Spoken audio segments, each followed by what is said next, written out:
Ni Kigamboni Kibada block 27 hapa. Hapa leo tuna eneo lenye nyumba, lakini pia kwa mbele kuna frame za biashara hizi hapa.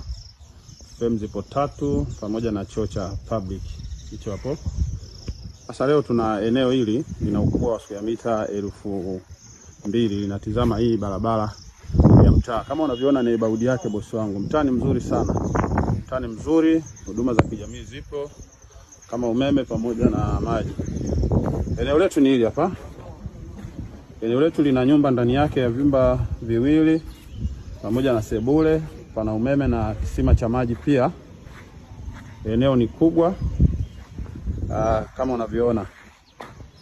Hii ni Kigamboni Kibada block 27 hapa. Kwa wale ambao mlikuwa mnatafuta maeneo kwa ajili ya uwekezaji, lakini pia kwa ajili ya kujenga nyumba ya familia, wahi mapema bosi wangu, njoo jipatie eneo hili. Linauzwa kwa bei ya shilingi milioni 120 za Kitanzania. Tunakuachia eneo, tunakuachia na hii nyumba ya kuanzia maisha.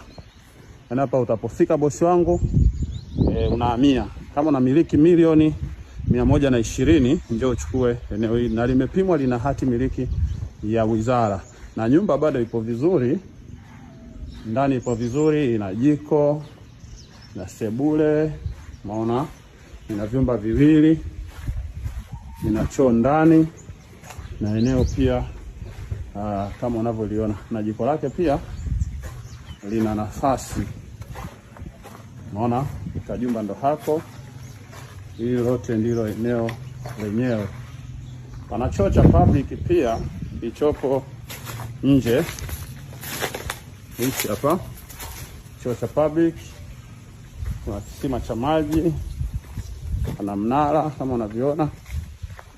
Eneo letu ni kubwa, square mita 2000 kwa bei ya shilingi milioni 120. Eneo limepimwa na lina hati miliki ya wizara. Eneo linapatikana Kigamboni Kibada block 27.